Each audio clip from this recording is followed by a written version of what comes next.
بسم اللہ الرحمن الرحیم. محمد عاصم مدنی ہے. ڈیئر اسٹوڈنٹس، امید آپ سب خیریت سے ہوں گے.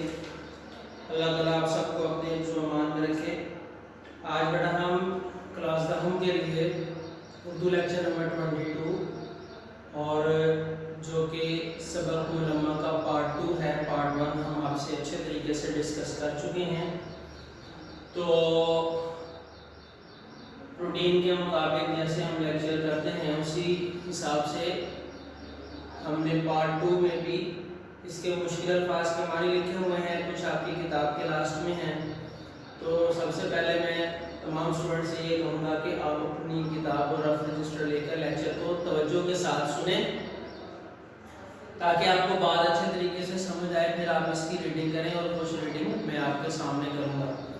تو آئیے سب سے پہلے ہم نے ریڈنگ کرنی ہے. اس کے لیے ہمیں الفاظ معنی معلوم ہونا ضروری ہوتے ہیں.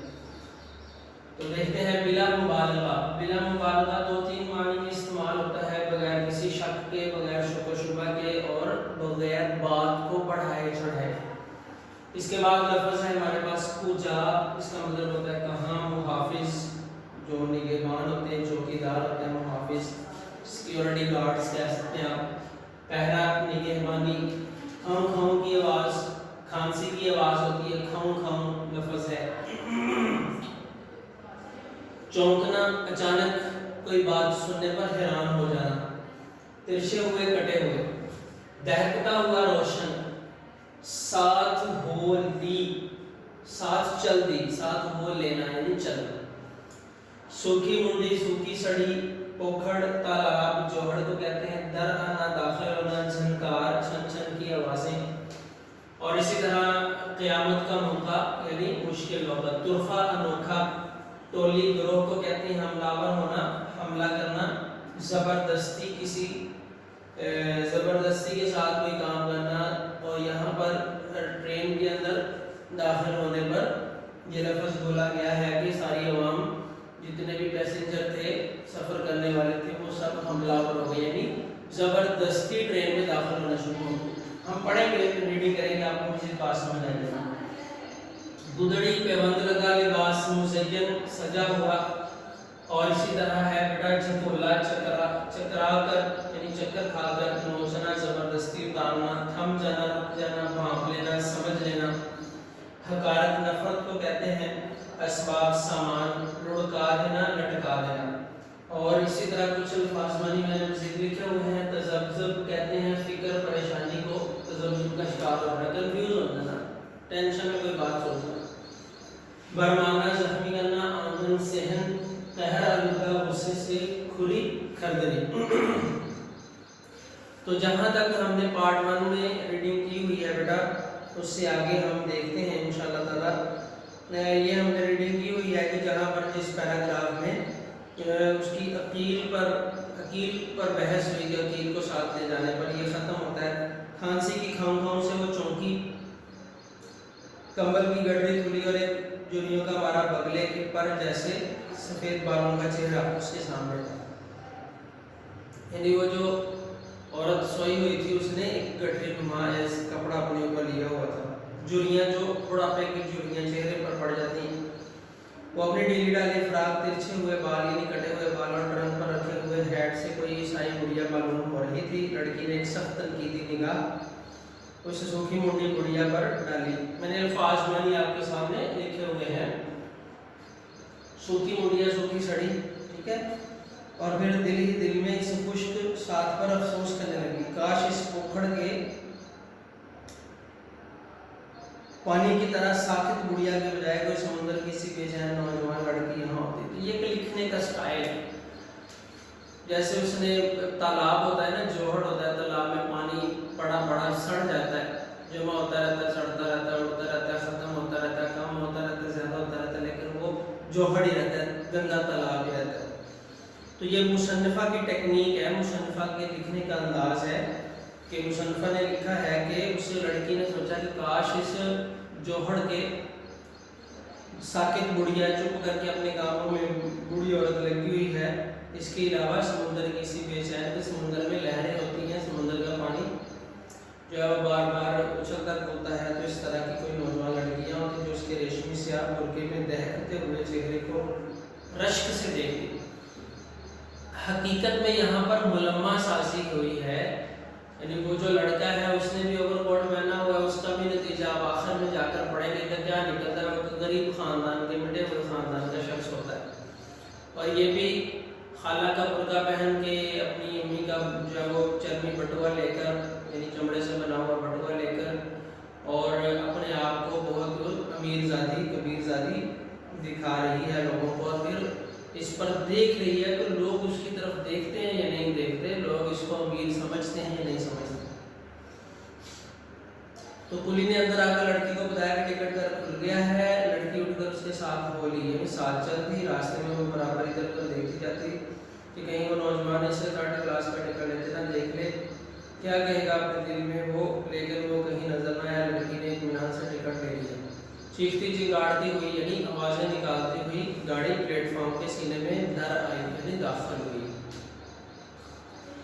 جب لڑکی کو لے کے پیچھے ویٹنگ روم سے نکلی تو اس کی پہلی نظر اسی نوجوان پر پڑی جو بڑی شان و شوکت سے سگریٹ منہ میں دبائی سے غور سے دیکھ رہا تھا۔ اب کیا ہو، وہ سوچتی ہوئی جلدی جلدی سے آگے بڑھنے لگی۔ وہ زنانہ ڈبے کے بالکل قریب پہنچ گئی۔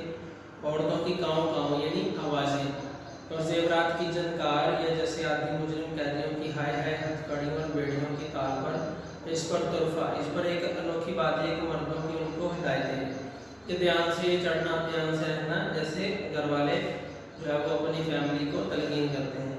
منی کی اماں سامان نہ کھونے پائے، یعنی سامان نہ دبا لینا، یعنی گم نہ ہو جائے سامان کہیں آپ کا۔ ایک دوسرے آدمی اس قیامت کے موقع پر گلا پھاڑ پھاڑ کر کہہ رہے تھے، خبردار نقاب نہ کھلنے پائے، خبردار نقاب نہ کھلنے پائے۔ تو یہ کیا ہے بیٹا، یہ ایک منظر کشی کی ہے مصنفہ نے۔ ہم بھی اگر اسٹیشن پر پہنچے تو ایسے ہی ہوتا ہے کہ جب گاڑی میں سامان رکھا جاتا ہے، لوگ بیٹھ رہے ہوتے ہیں، تو جو بڑے ہوتے ہیں یا گھر کے مرد ہوتے ہیں وہ عورتوں کو، بچوں کو نصیحتیں کر رہے ہوتے ہیں۔ خیر لڑکی کا کلی دروازے پر اڑے ہوئے مردوں کے درمیان سے نکل کر ڈبے میں داخل ہونے کی فکر کر رہا تھا کہ پیچھے سے عورتوں اور مردوں کی ایک اور ٹولی اس بھرے ہوئے ڈبے پر حملہ آور ہوئی، یعنی داخل ہوئی، اور لڑکی بیچاری بیچ میں پھنس کر رہ گئی۔ اس ٹولی کی ایک عورت نے اپنا چاندی کی چوڑیوں میں پھنسا ہوا ہاتھ برقعے کی گدڑی سے نکالا اور لڑکی کو راستے میں حائل دیکھ کر دھکا دے دیا، یعنی گندے لباس سے اس نے اس طرح کا لباس پہنا ہوگا، اس کو دھکا دے دیا۔ لڑکی ابھی چکولا کھا کر چکرا کر سنبھل گئی، اس کا دل بے ساختہ چاہا کہ اس عورت کا جادروں سے مزین برقع نوچ کر بھاگ جائے یا پھر اسے ریل کے نیچے دھکا دے دے، لیکن سامنے جو دیکھا تو وہی نوجوان کھڑا مسکرا رہا۔ ارے گلی، تم مجھے یہاں کیوں لائے؟ وہ پوری طاقت سے چلائی اور گلی کو لے کر کسی طرح اس ہجوم سے نکل کر دوبارہ پلیٹ فارم کی پیمائش کرنے لگی، یعنی چلنے لگی۔ یعنی وہ اپنے آپ کو، اپنی اس غربت کو 3rd کلاس میں انٹر، یہ رش والے 3rd کلاس میں رش ہوتا ہے نا، غریب لوگ، یہ 3rd کلاس کیا ہوتا ہے، انٹر کلاس لفظ استعمال ہوا ہے۔ دیکھیں جب ہم ٹرین میں سفر کرتے ہیں، ٹکٹ لیں تو وہ ہم سے پوچھتے ہیں کہ آپ اے سی، لوئر اے سی یا پھر آپ اکانومی میں سفر کرنا چاہتے ہیں، تو ایک اے سی ہوتا ہے، اس میں سیپریٹ رومز ہوتے ہیں چھوٹے چھوٹے، سائڈوں پر بڑے عمدہ قسم کے 4-5 سواریاں اس کے اندر ہوتی ہیں ایک روم کے اندر، اور لوئر اے سی کا مطلب ہوتا ہے میرے علم کے مطابق وہ ایک پورے ڈبے کے اندر، بوگی کے اندر جو ایک ڈبہ ہوتا ہے اس کو بوگی کہتے ہیں، اس کے اندر بڑی بڑی سیٹس لگی ہوتی ہیں، ٹھیک ہے، اس کے اندر وہ بیڈ نہیں ہوتے، وہ جس کو برتھ کہتے ہیں وہ نہیں ہوتے، تو اس میں بیٹھ کر اس کو پیچھے بھی کر سکتے ہیں، اس طرح سفر کرتے ہیں۔ اور انٹر کلاس، 3rd کلاس یا اکانومی کلاس وہ ہے کہ جہاں پر اے سی نہیں ہوتا، باہر سے تازہ ہوا آتی ہے، کھڑکیاں دونوں طرف سے کھلتی ہیں، لوگ عام طور پر اس میں سفر کرتے ہیں۔ تو وہ اپنے آپ کو کیا کر رہی تھی، اس بات سے چھپا رہی تھی کہ وہ یہاں پر انٹر کلاس میں 3rd کلاس میں سفر نہیں کرے گی، اور اس لڑکے کو وہ دکھا رہی تھی، ملمہ سازی کر رہی تھی کہ میں ایک امیر زادی ہوں۔ کاش وہ بھی ایک ایسا ہی برقع اوڑھے ہوتی تو کوئی اس پر تن سے مسکرانے والا نہ ہوتا۔ اس کے دل سے کسی گوشے میں یہ آرزو پڑپڑانے لگی، یعنی پیدا ہونے لگی۔ وہ ہر پھر کر بلا مقصد ہی درجوں پر لکھی ہوئی عبارت پڑھ رہی تھی۔ پھر اسی طرح اس کے بعد ہے 1st 2nd انٹر، زنانہ انٹر، وہ دفتن تھم گئی، ایک بار عبارت کو پھر پڑھا اور یہ درجہ اسم مستتر بارش میں کسی کریں درخت کا سایہ معلوم ہوا، یعنی پریشان تھی، جس طرح دھوپ میں بندہ سفر کر رہا ہو اچانک اس کو درخت نظر آ جائے تو بندے کو سکون ہوتا ہے، اسی طرح اس نے جب پڑھا نا فرسٹ سیکنڈ انٹر زنانہ انٹر تو وہ دفعتاً رک گئی، وہ بلا سوچے سمجھے دروازہ کھول کر اندر داخل ہو گئی، کلی باہر ہی متعجب سا کھڑا تھا، لے اور سامان ہوئے دل پر ایک مسکراہٹ کے ساتھ ہو گئی، کلی سامان رکھ کر اسے ایک آنکھ سے گھومنے لگا جیسے وہ اس کی تہہ تک پہنچنا چاہتا، لڑکی بھاگ گئی یعنی جان گئی، اس نے بٹوا کھولا اور ایک چمکتی ہوئی اٹھنی اس کی طرف بڑھا دی، کلی کا چہرہ جو حقارت کے جذبات کے باعث پوری طرح لٹکا ہوا تھا، نفرت کے ساتھ غصے کے ساتھ ایک دم ہل اٹھا، تو اتنا سا سامان ہلکا سا سامان اس کے اوپر اس کو اتنی زیادہ مزدوری 8 آنے مل گئے، اس کو آدھا روپیہ مل گیا، اس کے اوپر وہ خوش ہو گیا۔ پھر اس کے بعد کیا کہ سیٹی کی آواز آتی ہے، کلی اتر جاتا ہے، تو پھر وہ دروازے سے لگ کر کھڑی ہو گئی، اس نے دیکھا کہ نوجوان اوور کوٹ کی جیبوں میں ہاتھ چھوڑ سے کھڑا اسے میٹھی میٹھی نظروں سے تاک رہا ہے، دیکھ رہا ہے۔ تو اس طرح بیٹا یہ آپ دیکھتے جائیں ریڈنگ، میں آپ کو کچھ پیراگراف بیچ بیچ میں سے پڑھوں گا۔ گاڑی کو جنبش ہوئی یعنی حرکت ہوئی اور وہ دوڑ کر آگے چلا گیا، اسٹیشن کی دکانیں خانچے والے وہ جو لگے ہوتے ہیں نا اسٹالس، اور کلی اس کی نظروں کے سامنے سے بھاگ رہے تھے، یعنی ٹرین چل رہی تھی نا، وہ دیر تک کھڑی اسٹیشن کی بتیوں کو جو اب اندھیری رات میں جگنوں کی طرح چمک رہی تھی گھورتی رہی، آخر وہ اندھیرے میں اس کی نظریں ٹھوکریں کھانے لگی۔ نظریں ٹھوکریں کھانا مطلب کچھ نہ نظر آنا۔ اب وہ اپنے ڈبے کی طرف متوجہ ہوئی، 2 سیٹوں پر 2 عورتیں رنگین لحافوں میں لیٹی ہوئی تھی اور اس کے ارد گرد بھاری سامان بکس اور بڑی بڑی پوٹلیاں گٹھریاں جو اس طرح پھیلی ہوئی تھی، کسی کی بیٹھنے کی جگہ ہی نہیں تھی۔ اسی سیٹ پر کونے میں ایک عورت بالکل دبلی پتلی بیٹھی اپنے بچے کو دودھ پلا رہی تھی، اس کے قریب ایک دوسرا بچہ جو زیادہ سے زیادہ 2 سال کا ہوگا بیٹھا منمنا رہا تھا، ایسے ایسے جو ہلنا ہوتا ہے منمنانا، بالکل سوکھا، ہاتھ پاؤں کی کھال لٹکی ہوئی جیسے وہ پیدائش کے فوراً بعد ہی براہ راست بڑھاپے کی طرف چل دیا ہو۔ ڈبے پر عجیب اسم ہلال طاری تھا، لڑکی بددل ہو کر اسی سیٹ پر ٹک گئی۔ اسم ہلال بے چینی کی کیفیت، ٹھیک ہے جی، ایک چھوٹے سے اسٹیشن پر گاڑی رکی اور لڑکی کا دل پسلیوں سے سر ٹکرانے لگا، یعنی گھبرانا، ٹھیک ہے۔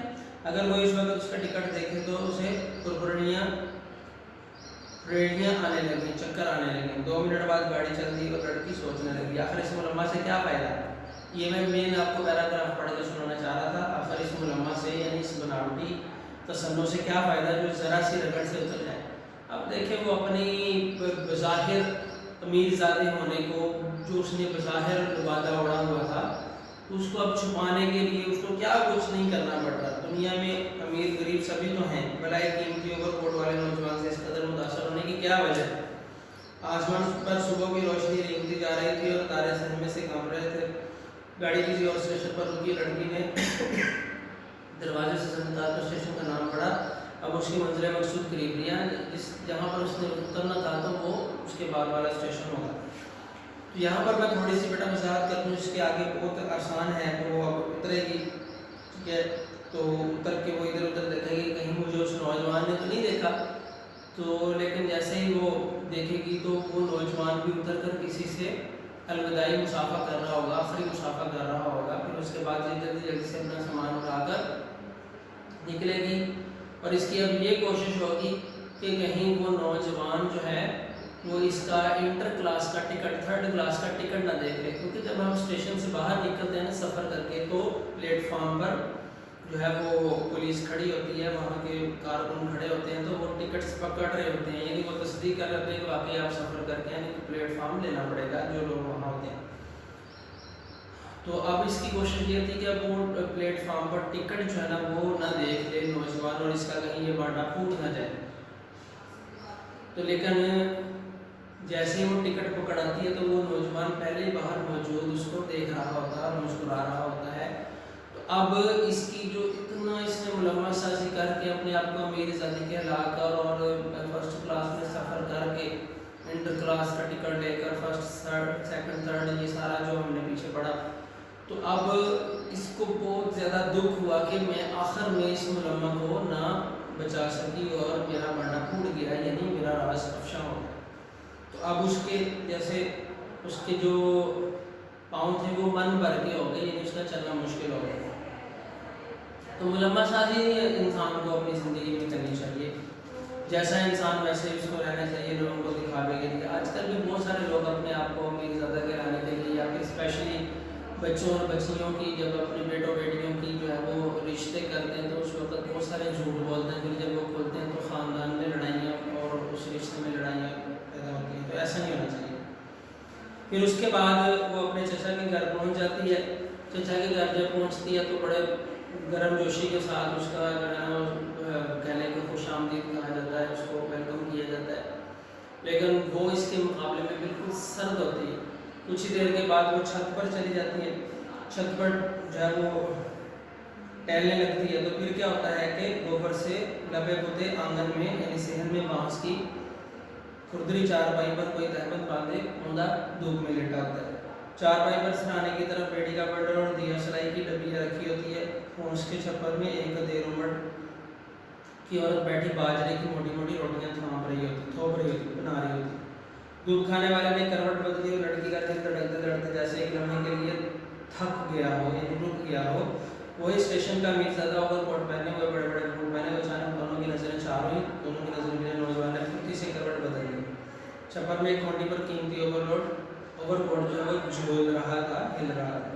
بٹو اس مکان میں کون رہتا ہے؟ بٹو جو اس کی کزن ہوتی ہے نا, چاچی کی بیٹی, آپ پیچھے پڑھیں گے. لڑکی نے اپنی بہن سے سوال کیا جو برقعے پہنے اب تک یہی معلوم کر رہی تھی وہ کیسے رکھتی ہے. ایک بیوہ اور اس کا ایک لڑکا ہے, شہر میں پڑھتا ہے. باقی بیچاری بڑی سیدھی سادھی عورت ہے, ہمارے یہاں کے سارے کپڑے یہی سیتی ہے, لیکن سچ مانو سلائی بہت کم رہتی ہے. لڑکی سورج کے رخ پر کھڑی ہوکر کو گور رہی ہوتی ہے. سب افسانے میرے حاجرہ مسکو کی یہ جو افسانے ہیں ماخذ ہے اس سبق کا. اس کے بعد بیٹا کیا ہے, معروضی سوالات ہیں, شارٹ کویسچنز ہیں, بہت آسان ہیں اور ایم سی کیوز ہیں. خالی جگہ پر کرنی آپ نے غلط درست جو ہے وہ دیکھ لیں. اس کے علاوہ اس کی مشق میں کچھ نہیں ہے. مجدد میں سے وہ آپ 9 میں پڑھ رہے ہیں, اس کی تھوڑی سی پہچان بتائی ہوئی ہے. تو اس کو بیٹا آپ نے اچھے طریقے سے کرنا ہے. 1 دفعہ پڑھیں, 2 دفعہ پڑھیں, 3 دفعہ پڑھیں, اس کا خلاصہ یاد کریں, اس کے ایم سی کیوز کریں, شارٹ کویسچنز کریں. انشاءاللہ تعالی نیکسٹ لیکچر میں آپ سے دوبارہ ملاقات ہوگی. اپنا خیال رکھیے گا. اللہ حافظ.